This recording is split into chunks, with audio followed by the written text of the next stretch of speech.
सेशनमध्ये आपण स्टार्ट केलं आहे टाईप कन्वर्जन कॉन्सेप्ट आणि आपण 3 टाईप्स हे प्रॉपरली बघितलेत की कधी कुठलं टाईप कन्वर्जन गरजेचं आहे. नाव इन दिस सेशन आपण बघणार आहे 1 बाय 1 सगळे टाईप्स, पण या सेशनमध्ये मी फर्स्ट टाईप एक्सप्लेन करते, देन नेक्स्ट सेशनमध्ये आपण रिमेनिंग टाईप्स बघूया.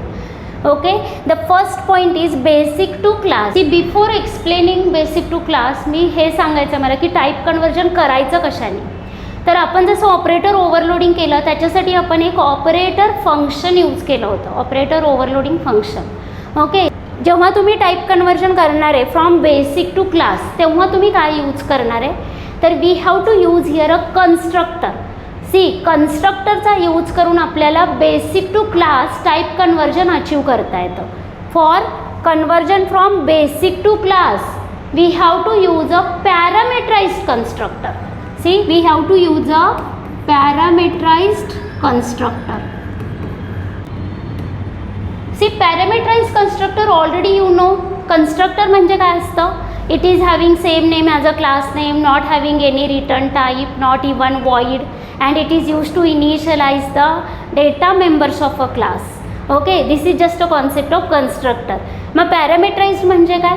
पॅरामीटराइज्ड म्हणजे जर कन्स्ट्रक्टरला तुम्ही एनी बेसिक डेटा टाईपची व्हॅल्यू ॲज अ पॅरामीटर म्हणून पास करता, it may be 1 value or multiple values, then that is called as a parameterized constructor. पण रिमेंबर हिअर आपण इथे बेसिक टू क्लास बघतोय ना, याच्यामध्ये ओनली आपण 1 आर्ग्युमेंट पास करणार आहे, 1 आर्ग्युमेंट कंपल्सरी, आणि तो डेटा टाईप असणार आहे ज्या डेटा टाईपला तुम्हाला कन्वर्ट करायचं आहे क्लास टाईपला. म्हणजे फॉर एक्झाम्पल प्रिव्हियस सेशनमध्ये जे आपण बघितलं होतं की इथे बेसिक टू क्लास आपल्याला कन्वर्जन करायचं आहे. Okay, into number. मग नंबर क्लासमध्ये तुम्हाला एक कन्स्ट्रक्टर लिहावा लागेल.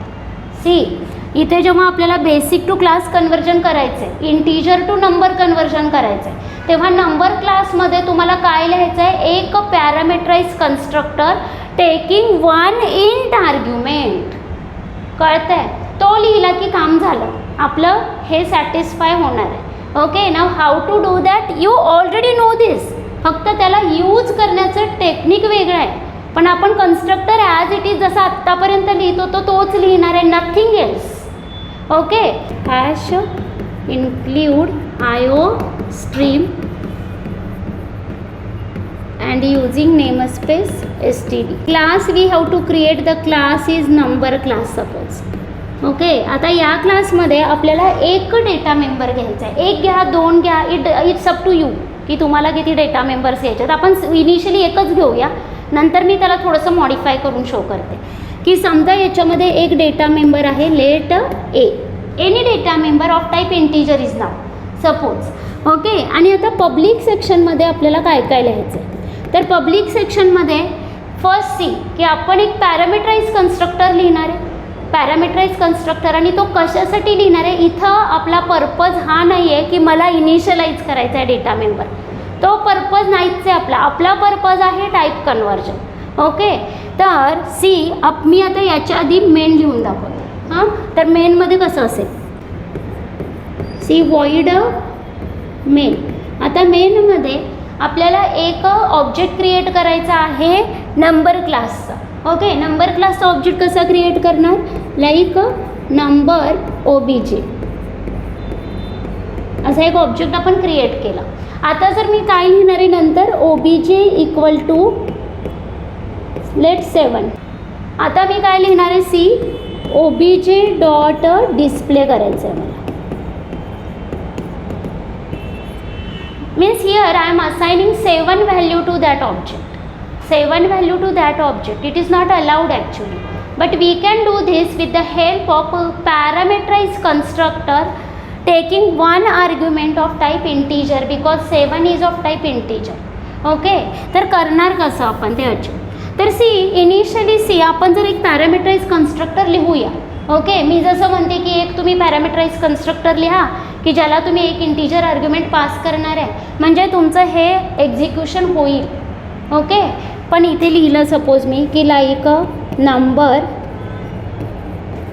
आणि इथे लिहिलं की एक पॅरामीटर आपण पास करणार आहे लाईक इंटीजर एक्स, एनिथिंग. मग इथे काय लिहिणार, A equal to X, that's it. कळालं? हे तर आपण आत्तापर्यंत लिहित आलो आहे कन्स्ट्रक्टरमध्ये, सेमच केलं आहे. टाईप कन्वर्जनसाठी आपण वेगळं काही केलंच नाही. ओके, म्हणजे इथे काय लिहिलं मी, नंबर, आणि it is taking one argument of type integer. मग जे काही पास केलं ते मी एला सेट करणार आहे व्हॅल्यू. ओके, म्हणजे काय होईल की जेव्हा तुम्ही ओबीजे इक्वल टू 7 म्हणताल तेव्हा automatically the parameterize constructor will be called. See, जेव्हा तुम्ही ओबीजे इक्वल टू 7 म्हणता ना तेव्हा ॲटोमॅटिकली हा पॅरामीटराइज कन्स्ट्रक्टर कॉल होतो. ही 7 व्हॅल्यू एक्समध्ये कॉपी होते आणि एला एक्स व्हॅल्यू म्हणजे 7 व्हॅल्यू सेट होते आणि A is a member of this number class. कळतं आहे? म्हणजे नंबर क्लासकडे काय आहे, currently only one object, one data member, sorry याच्याकडे फक्त एच आहे आणि त्याचा डेटा टाईप सेम आहे, इंटीजर आहे. मग अशीच नीड असते आपली, वेगळा टाईप नाही. ओके, मग आता ॲटोमॅटिकली हा कन्स्ट्रक्टर कॉल झाला की काय होणार आहे की ही 7 व्हॅल्यू इकडे पास झाली. इथे X is a local variable of this function. एक्समध्ये आलं 7 आणि 7 व्हॅल्यू एला असाईन झाली. म्हणजे इथे कुणाच्या एला, कॉलिंग ऑब्जेक्ट. हा ॲक्च्युली कॉलिंग ऑब्जेक्ट कुठला टाईप, ओबीजे. तर ओबीजेच्या एला व्हॅल्यू सेट झाली 7. आता जर मी या क्लासमध्ये डिस्प्ले फंक्शन लिहिलं तर मला एची व्हॅल्यू 7 डिस्प्ले झालेली दिसेल. कळतं आहे? पण इथे एक प्रॉब्लेम आहे. काय प्रॉब्लेम आहे जरा ऑब्झर्व करा. इथे आणि इथे मी जर फक्त पॅरामीटराइज कन्स्ट्रक्टर आणि डिस्प्ले लिहिलं ना, व्हॉट प्रॉब्लेम इज देअर. समजा मी डिस्प्ले पण लिहूया आपण ना, वॉइड डिस्प्ले. डिस्प्लेमध्ये आपण फक्त काय करतो आहे, एची व्हॅल्यू डिस्प्ले करतो आहे, like cout slash n a equal to. एवढंच केलं आपण की डिस्प्लेमध्ये आपण लिहिलं आहे ए इक्वल टू ए आणि इथे क्लास क्लोज केला आहे. म्हणजे सध्या माझ्या या क्लासमध्ये एक पॅरामीटराइज कन्स्ट्रक्टर आहे आणि डिस्प्ले. तर काय प्रॉब्लेम होईल, काय लिमिट, काय होतं इथे, होईल का हे एक्झिक्यूट? सध्या टाईप कन्वर्जन सोडून द्या. मी काय रूल सांगितला होता एक, की जेव्हा तुम्ही ऑब्जेक्ट नॉर्मली क्रिएट करता, हां, जेव्हा जर क्लासमध्ये तुमच्या ओनली पॅरामीटराइज कन्स्ट्रक्टर असेल तर whenever you create object then there is a compulsion that you have to pass the argument. जर तुमच्या क्लासमध्ये ओनली पॅरामीटराइज कन्स्ट्रक्टर आहे तर जेव्हा तुम्ही त्या क्लासचा ऑब्जेक्ट क्रिएट करता तेव्हा तुम्हाला कंपल्सरी आर्ग्युमेंट पास करायचं आहे, कंपल्सरी, स्ट्रिक्टली. ओके, मग आता इथे आपण आर्ग्युमेंट पास केलं आहे का? नाही, कारण आपण नंतर त्याला व्हॅल्यू असाईन करणार. मग जर आर्ग्युमेंट पास करत नसेल तर इथे तुम्हाला कुठल्या टाईपचं कन्स्ट्रक्टर लिहावं लागेल, डिफॉल्ट कन्स्ट्रक्टर. मग तुम्ही त्याला इनिशियलाइज करू नका, फक्त डिफॉल्ट कन्स्ट्रक्टर लिहून ठेवा. ओके, एम्प्टी लाईक नंबर आणि इथे असं डिफॉल्ट कन्स्ट्रक्टर मी लिहून ठेवलं. नाव नो प्रॉब्लेम. कळतं आहे? नाव आता ॲटोमॅटिकली इथे काय होणार आहे, सी, इथे जेव्हा तुम्ही नंबर ऑब्जेक्ट क्रिएट केला हा डिफॉल्ट कन्स्ट्रक्टर कॉल झाला. See, there is a this structure. आता हा 7 नसणार आहे पण हे बाकी सगळं स्ट्रक्चर असेल. ओके, आता इथे ओबीजे इक्वल टू 7 म्हणलं की त्याचा पॅरामीटराइज कन्स्ट्रक्टर कॉल होतो. ओके, पॅरामीटराइज कन्स्ट्रक्टर कॉल झाला आणि एला व्हॅल्यू असाईन होईल 7 आणि डिस्प्लेमध्ये तुम्हाला ए इक्वल टू 7 असं आउटपुट मिळणार आहे. कळालं? This is just a see basic to class type conversion. म्हणजे आपण जे शिकलं आहे त्याचाच यूज केला आहे, बाकी काही नाही केलं आहे. ओनली इथे लिहिताना असं लिहिलं आपण. कळतं आहे? तर this is just a basic to class type conversion. आणि इथे मी लिहिते की this is for basic to class type conversion. त्याच्यासाठी आपण हा कन्स्ट्रक्टर लिहिला आहे. कळतं आहे? तुम्ही नॉर्मली ऑब्जेक्ट क्रिएट करताना आर्ग्युमेंट पास केलं तर तो टाईप कन्वर्जनसाठी म्हणून यूज नाही होणार. तुम्ही जर इथे ऑब्जेक्ट क्रिएट केला, लेट नंबर 2 असा काहीतरी ऑब्जेक्ट क्रिएट केला, लाईक नंबर ओबीजे 2 असा काहीतरी ऑब्जेक्ट क्रिएट केला आणि ऑब्जेक्ट क्रिएट करतानाच तुम्ही सपोज 6 व्हॅल्यू पास करता इथे, तर सेम होईल. पण ते as a type conversion work होणार नाही. मग तुमचा पॅरामीटराइज कन्स्ट्रक्टर ॲज अ इनिशियलायझर म्हणून वर्क होईल. कळतं आहे? तर दोन्ही केसेसमध्ये तोच ॲक्ट होतो आहे पण इथे ॲज अ टाईप कन्वर्जन म्हणून होणार आहे. आता समजा मी असं लिहिलं नेक्स्ट की इथे मी ओबीजे इक्वल टू परत पुढे जाऊन 9 लिहिलं तर काय होईल, परत तो पॅरामीटराइज कन्स्ट्रक्टर कॉल होईल. एला त्या ऑब्जेक्टच्या एला असाईन होईल व्हॅल्यू 9 म्हणजे ही रिप्लेस होईल. कळतं आहे? म्हणजे in this way you can use a parameterize constructor taking one argument of that basic data type for type conversion from basic to class. कळालं? तर this is only the concept, nothing else. एकदम easy आहे. म्हणजे याच्यामध्ये जर तुम्हाला basic to class type conversion करायचं आहे तर we are going to use a parameterize constructor, that's it. आणि त्या पॅरामीटराइज कन्स्ट्रक्टरला एकच आर्ग्युमेंट असेल कंपल्सरी.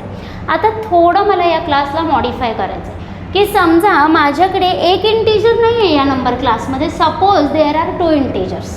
समजा 2 इंटीजर्स आहेत, म्हणजे इथे इंटीजर बी पण आहे. तर काही नाही, तुम्ही बीला पण सम व्हॅल्यू असाइन करा. आता माझं टास्क काय माहिती आहे का, नंबर क्लासमध्ये मी असं ठरवलं आहे की ए जो आहे ना, ए जो आहे तो नंबर स्टोअर करणार आहे आणि बी त्याचा स्क्वेअर स्टोअर करणार आहे. दिस इज माय रिक्वायरमेंट.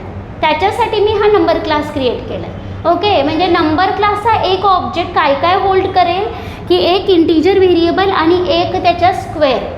कळालं? म्हणजे एक नंबर आणि त्याचा स्क्वेअर याचं कॉम्बिनेशन असणार आहे तुमचा नंबर क्लासचा object. Suppose this is my requirement. Okay, तर मग नंबर क्लास कसा असेल तुमचा किंवा नंबरचा ऑब्जेक्ट कसा असेल, सी नंबर आणि याच्यामध्ये 2 असणार आहेत like a will hold the number and b will hold the square of a number.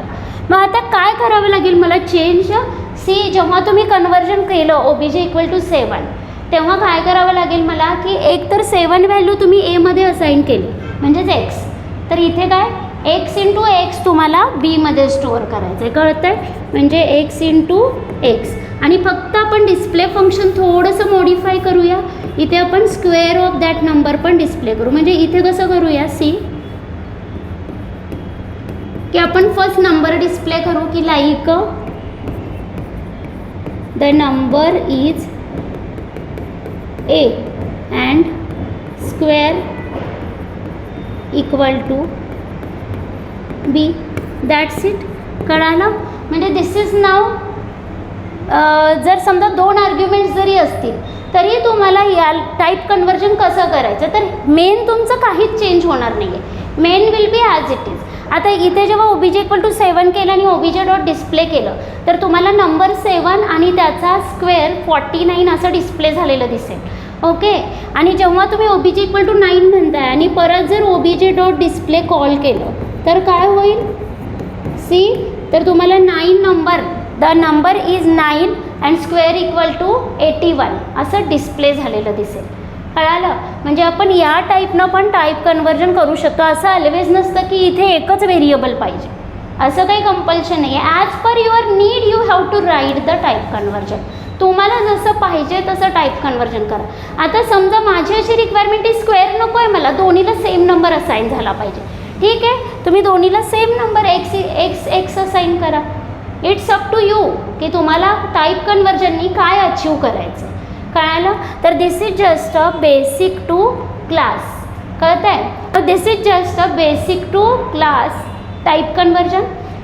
In the next session we have to discuss about class to basic. Thank you.